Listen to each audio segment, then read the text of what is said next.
네, 안녕하세요. 오늘은 의정부시장 김동근 후보님과 공약에 대해서 이야기하는 시간, 문화예술 편입니다. 안녕하세요, 후보님. 네, 안녕하세요. 네. 반갑습니다. 오늘 문화예술에 대해서 이야기를 해보려고 하는데요. 사실 제가 오늘 후보님을 인터뷰하려고 이렇게 나왔잖아요. 그래서 제가 어떤 사람인지에 대해서 먼저 좀 소개를 드리고 싶습니다. 우선 저는 문화예술 콘텐츠 스타트업에서 지금 콘텐츠를 만드는 일을 하고 있는데요. 회사 밖에서는 또 다양한 문화예술 시도들을 제가 이어가고 있습니다. 그래서 동시대 창작자들과 같이 전시를 기획하기도 하고요. 그리고 작년에는 제가 비빔밥 축제라고 혹시 아시나요? 예, 들어봤습니다. 네, 전주에서 하는 네네. 비빔밥 축제의 예술 감독으로도 활동을 하기도 했습니다. 이처럼 제가 문화예술 씬에서 좀 의미 있고 재밌는 시도들을 이어가려고 기획자로 활동하고 있다 보니까 네. 사실 의정부도 저희 집에서 그렇게 멀지 않습니다. 네. 그래서 관심이 좀 많습니다. 네, 그래서 오늘 후보님과 의정부의 문화예술의 앞으로를 어떻게 생각하고 계시는지 오늘 한번 이야기를 나누려고 이곳에 왔습니다. 네. 감사합니다. 네. 그러면 우리 시작에 좀 앞서서 문화예술 하니까 도대체 문화예술이 뭘까 이런 생각을 또 들 수 있을 것 같아요. 그래서 좀 후보님이 생각하시는 문화예술이란 좀 어떤 건지 좀 편안하게 말씀해 주실 수 있을까요? 예, 문화예술 개념정이 참 다양하기도 하고 어려울 겁니다. 하지만 저는 그냥 쉽게 생각하고자 합니다. 사람들이 서로 어울려서 살아가는 일이라고 이렇게 생각하고요. 예술이라고 하게 되면 자신의 내면을 어떻게 표출하느냐라고 하는 것과 관련이 있다고 생각합니다. 약간 문화예술의 그 차이점을 다르게 정의할 수는 있겠지만 저는 그냥 혼용해서 사용하기도 해도 괜찮지 않을까 싶습니다. 결국은 문화예술이라고 하는 것들은 우리들의 삶이 관계 속에서 얼마나 풍요로워지느냐, 또 얼마나 자기다움을 표출하면서 살아갈 수 있는 그런 삶의 환경을 만들어 가느냐라고 이렇게 생각하고 있습니다. 네, 답변이 너무 되게 인상 깊은데요. 네. 네. 그렇다면은 이런 문화예술이 좀 생동하는 도시? 그러니까 사실 문화도시라고 할 수도 있을 것 같은데 또 후보님이 생각하시는 의정부 문화도시로서의 의정부의 좀 미래 혹은 상상하는 모습이 있는지도 궁금합니다. 중앙정부가 문화도시라고 하는 사업을 추진합니다. 저는 한편으로는 기대도 되고 한편으로는 또 우려도 되기도 합니다.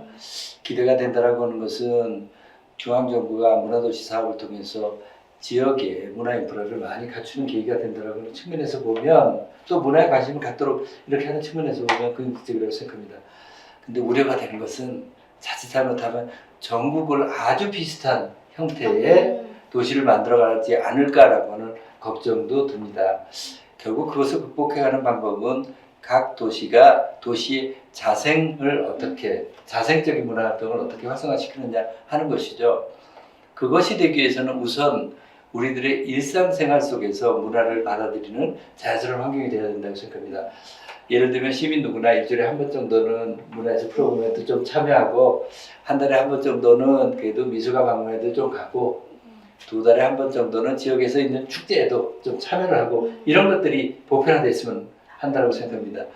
결국 문화예술 도시가 활성화되기 위해서는 세 가지 요소가 꼭 필요하다고 생각합니다. 문화예술을 이끌어가고 참여하는 사람의 주체 문제고 또 하나는 그것을 뒷받침할 수 있는 그들이 활동할 수 있는 공간인 인프라가 필요하고 또 하나는 컨텐츠가 필요하다고 생각합니다. 이 세 가지가 잘 갖춰진 것, 저는 그것이 문화도시의 기본 바탕이라고 생각합니다. 네. 이렇게 답변을 듣고 나니까 정말 획일화되지 않은 도시들이 제 모습 속에 좀 펼쳐졌고 그 안에서 또 의정부는 어떤 모습일까? 이런 또 상상을 해보게 되는 것 같습니다. 그래서 마지막에 이제 후보님께서 시민들이 일주일에 한 번은 미술을 즐기고 이런 얘기를 좀 살짝 해주셨잖아요. 네. 그래서 제가 좀 즉흥적으로 궁금한 게 네. 후보님은 혹시 최근에 이런 문화예술 향유를 해보신 적 있으신지 궁금합니다. 제가 제 여가 시간을 내서 이렇게 참여를 한 것은 최근에 몇 달 동안 그럴 기회가 없었습니다. 바쁘셨죠? 네, 대통령 선거 때부터 직접적으로 제가 참여를 하면서 활동을 하다 보니까 그러지 못했습니다. 하지만 그런 활동들이 일어나고 있는 현장을 자주 보려고 했습니다. 이런 현장들이 어떻게 좀 더 활성화되고 발전되면 어떨까라고 하는 그런 생각들을 해봤습니다만 아쉽게도 제가 제 시간을 내서 향유라는 것들은 거의 못했던 것 같습니다. 아, 선거 끝나면 저도 좀 네. 제 시간을 갖고 싶고 그리고 문화예술 활동에 좀 음. 깊이 참여해보고 싶습니다. 제가 이거 끝나고 추천드리겠습니다. 네, 기대합니다. 네. 그러면 이제 마지막에 또 그 세 가지의 꼭지로 좀 설명을 해주셨는데 저는 그 답변도 너무 인상 깊었던 게 처음으로 언급을 해주셨던 것이 그것을 만드는 주체에 대한 이야기이셨어요. 근데 저도 이제 문화예술 쪽에서 어떤 기획의 일을 하다 보면 결국에는 예술을 만들어내는 그 최초의 주체, 우리가 예술가, 네. 창작자라고 하는 사람들의 얘기부터 이제 시작하는 게 되게 좀 와닿게 되는데 그런 창작자를 위한 얘기부터 그럼 먼저 해보면 좋을 네, 것 같습니다. 네, 네. 그러면서 차근차근. 제가 최근에 우리 문화예술에 종사하는 분들이랑 이렇게 간담회 토론회를 통해서 대화를 할 기회들이 많이 가졌습니다.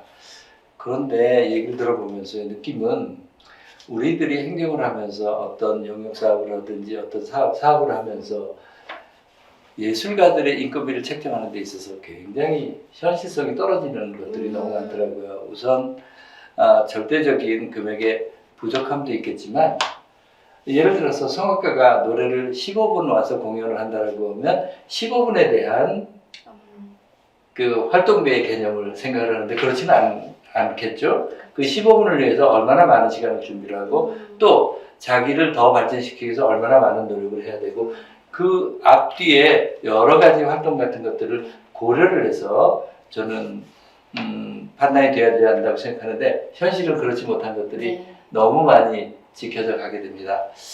왜 이런 일들이 생길까라고 생각을 해보면 결국 문화예술에 활동하는 사람의 그 가치를 우리가 우리 사회에서 적절하게 평가를 하는데 좀 소외된 것이 아닌가 싶습니다. 흔히 행정을 할 때 저희들이 느껴지는 것 중에 하나가 좀 더 행정에 있어서 단위를 크게 하고 하면 활동의 영역이 넓어지고 그것의 중요성들이 좀 더 도전적으로 되어지는 경향이 많습니다.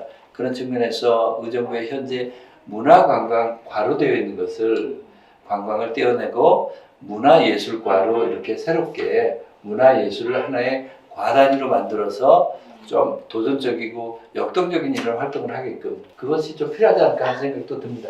저는 이 답변에 코멘트를 좀 드리고 싶었던 게 저는 이제 현장에서 동시대 예술가들과 대화를 하니까 가장 호소하는 게 그 부분이거든요. 그러니까 자신의 노동을 어떻게 책정을 하는가에 대한 이야기. 그래서 그 부분을 언급해 주셔서 너무 좋았고 또 동시에 두 번째로 나온 이유가 이제 성악가라고 하면은 연습을 하는 공간, 네. 뭐 미술가라고 한다면 작업실 이런 좀 물리적인 공간에 대한 이야기도 좀 많이 나누거든요.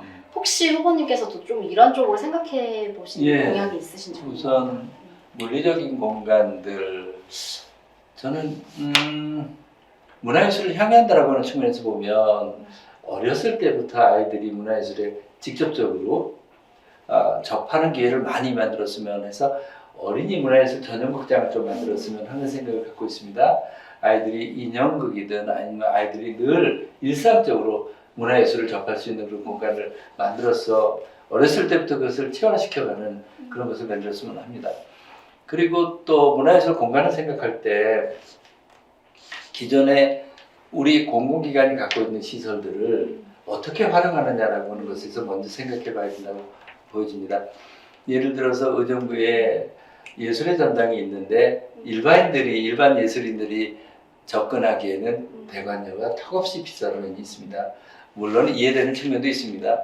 운영 수익을 올려야 되는 기관의 입장에서 보면 대관료를 적정하게 올려야 된다고 생각도 되지만 대관료를 올려서 운영 수익을 올리기보다는 그 공간이 일반 예술인들에게 얼마나 더 많이 잘 활용이 되느냐라고 하는 것에도 굉장히 방점이 있다고 생각합니다. 그래서 저는 일반인들이 쉽게 활용할 수 있도록 대관료를 좀 낮추는 부분을 적극적으로 생각해 보려고 합니다. 그리고 또 하나는 일반인들이 문화예술 공연을 하는 그 공간들이 민간에도 공간의 영역이 꽤 많이 있는 것 같습니다. 곳곳에 다녀보면 강연장 혹은 뭐 미술관 혹은 뭐 여러 가지 공간들이 많이 있습니다. 그런데 민간인들이 문화예술 공간을 사실 그것을 끌어가기에는 경제적으로 굉장히 부담이 많이 있다고 생각합니다. 그래서 민간인들이 끌어가는 시설에 대해서는 운영비든 시설비든 인건비든 어떤 형태든지 지원하는 방법을 저는 적극적으로 생각해 봐야 된다고 생각합니다. 공공기관이 새로운 시설을 짓고 그것을 자꾸 공급하는 그 인프라를 활용하는 것보다는 민간인들이 활용하는 기관의 그 공간 시설에 대해서 지원하는 방법이 훨씬 더 활용도를 높일 수 있다고 생각하기 때문입니다. 이게 결국에는 좀 선순환의 이야기랑도 엮이는 것 그렇습니다. 같습니다. 그러니까 결국에는 창작자들이 어떤 센터라든지 아니면은 어떤 창작 공간에서 무언가를 만드는 것, 그러면 이제 그 다음이 되게 중요해지는데 그때부터는 이제 일종의 추진력이 생겨야 되는데 네네. 여기에서 이제 대관료라든지 아니면 네네. 향후의 장벽 때문에 막혀버리면 사실은 다시 선순환이 되지 않다 보니까 네네. 그래서 자연스럽게 좀 이러한 그 대관료 인하라든지 아니면 창작센터에 대한 생각이시라든지 이런 네네네. 것들이 결국에는 향유로 이어지게 되는 요소인 것 같은데요. 네네. 시민들이 좀 더 문화예술을 좀 가까이 접하기 위한 또 그런 생각들은 또 어떤 게 있는지 궁금합니다. 시민들이 문화예술에 대해서 일상적으로 접하라고 하기 위해서는 자연스러운 환경이 조성이 네. 돼야 되겠죠. 내가 일상에서 조금만 관심을 가지면 어느 곳에서든지 내 삶에 있어서의 자양분이 될 수 있는 그런 환경에 접할 수 있도록 만든다는 것이 중요할 것 같고요. 그리고 무엇보다 예술인들이 창작을 하는 그런 도전적인 기회를 많이 줬으면 좋겠습니다. 제가 창작에 대해서 그렇게 관심을 갖게 되는 이유는 우리 사회의 새로운 생각들, 새로운 변화를 이끌어갈 수 있는 촉매가 된다고 생각하기 때문입니다. 삶을 풍요롭게 하기도 하지만 우리 삶이 무언가 역동적으로 느껴지고 무언가 내 삶이 풍요롭게 느껴지는 것, 그것은 바로 예술에 대한 창작에 대한 자유로움을 만들어지는 그러한 문화예술 환경이 아닐까 싶은 생각이 듭니다. 좋습니다. 저희가 또 최근에 이런 또 화두가 있습니다. 뭐냐면 그 창작자에 대한 이야기를 많이 해줄수록 굉장히 좋고 이제 그 얘기가 오간 다음에는 나오는 이야기가 일반 시민들도 좀 약간은 예술 활동을 하려고 하는 의욕이 좀 생기기 시작하거든요. 그러니까 그 후보님께서 말씀해 주셨던 어떤 다양한 어린이 전용 극장이라든지 아니면은 많은 시민들이 활용을 해서 컨텐츠를 이제 직접 생산하기 시작하면 조금씩 나도 한번 일상생활에서 살짝 그림을 그려볼까? 나도 한번 연극에 참여해볼까? 이런 좀 마음이 생기게 되거든요. 그러다 보니까 이제 좀 생활 속에서 문화예술을 직접 본인이 이제 창작할 수 있는 동아리라든지 네, 아니면 좀 이런 인프라라든지 이런 것도 좀 많이 얘기가 나오는 것 같습니다. 그래서 저랑 이제 대기 시간에 짧게 얘기해 주셨던 것처럼 좀 그런 쪽에도 좀 생각이 있으신지 궁금합니다. 네, 저는 그런 부분들에 대해서 생각을 많이 하고 있습니다. 제가 곳곳에 현장을 다녀보면서 보면 나도 무언가 나의 생각의 발전 혹은 나의 내면을 표출해보고 싶어하는 분들 상당히 많이 보게 됩니다. 네. 그리고 그분들 나름대로 자기 주변 속에서 무언가를 하고 싶어하는 그런 욕구를 굉장히 많이 발견하게 됩니다. 이것에 대해서 조금만 행정이 관심을 갖고 있고 또 우리 사회에 갖고 있는 많은 자원들을 조금만 더 네트워크를 잘한다면 저는 굉장히 우리가 지향해가는 문화예술 도시 만들어갈 수 있다고 생각합니다. 네, 감사합니다. 그래서 제가 사실 이 마지막에 이야기를 던진 이유가 이제 저도 막 일을 한 지 한 4년 차가 되어 가는데요. 이제 되니까 저도 취미를 갖고 싶더라고요. 그리고 저희 부모님은 이제 좀 여가 시간이 많아지셨어요. 이제 일을 조금씩 덜 하시다 보니까 남은 시간에 부모님이랑 같이 시간을 뭔가 보내고 싶다.